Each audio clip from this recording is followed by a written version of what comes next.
So obviously I was concerned. My mum's down here in Cadgwith, and it was a real concern because she's here on her own. She's quite vulnerable.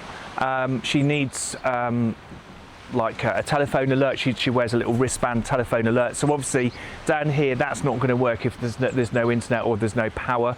I'm really concerned about that because we've only got a gas. We've got a gas stove that I brought down, but she's only really got a wood burner for heating, and that's it. And there's no way of getting hot water. So I was quite concerned about that really.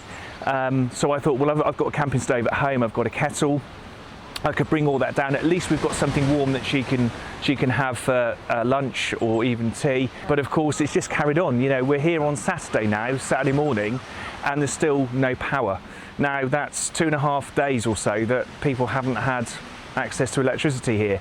And my concern is, why couldn't Western Power bring some sort of generator here or bring something down to help the villagers down here, because we're isolated. Yeah, nothing's off the table, pal. Yeah. But I think it was a good community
thing. So we've been affected by Storm Goretti here at the pub, as we've had no power since Thursday night.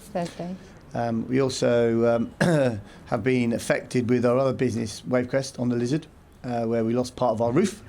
But the major effect here at the Cadgwith Cove Inn is that we've actually lost all power, so we haven't been able to serve any beer, and no water as well. No water, no heating. So unfortunately, our diners that were booked into the restaurant, we had to cancel. The guests that were staying in our 7 rooms here haven't been able to come and see us. And more importantly, our local drinkers haven't been able to come to their favourite pub on the peninsula, the Cadgwith Cove Inn, and have a Friday night drink. So we haven't had any communication from any of the power companies, because we effectively haven't had any communication. Well, we can't get communication no. either, because we've got no internet, no 5G, no telephone, no way of communicating, so we can't email or search it up.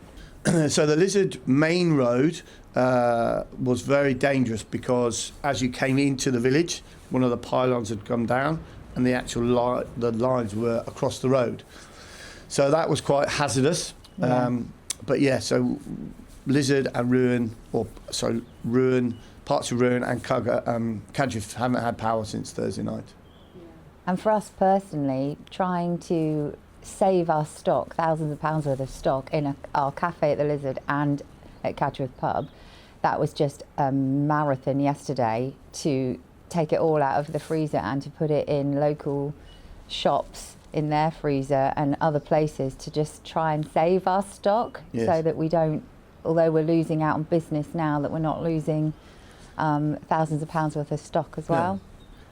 So we our cafe on the Lizard, Wavecrest, was completely exposed to Storm Goretti, and there was a recorded winds of up to 128 miles an hour. So we lost a corner piece. So we rode out the storm and then went down. Everything crossed that the roof was on the following morning, and a corner section of the roof had blown away. But thankfully, my super father-in-law, Keith Johnson, local fisherman from the Cove, and my good friend Nikki Campbell helped to put the roof back on, and she's all battened down. So we survived. Yeah. To say I was still alive. Yeah. And I got all these messages picking, so I sort of sent back and explained to them. Yeah. And then I sat up and Yes, we are. No, we got nothing, and we can't get through to them or find out. So. Right, so start again. But even when you do get through, they don't know. No, they don't. No, exactly. No, I see. Yeah.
Yes.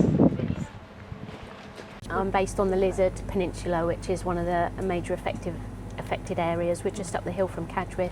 They have no electric, and certain people don't have water. Also St Ruin and most of the Lizard. There was a line down across the road, so they've got no electric either.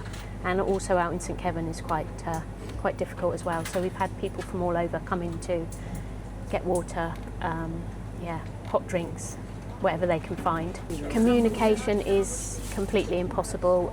We have no internet. I have 2 broadband services from BT, but in order to verify me, they want me to go online or send me a text message, and the mobile, EE mobile, is down as well, so it's completely useless.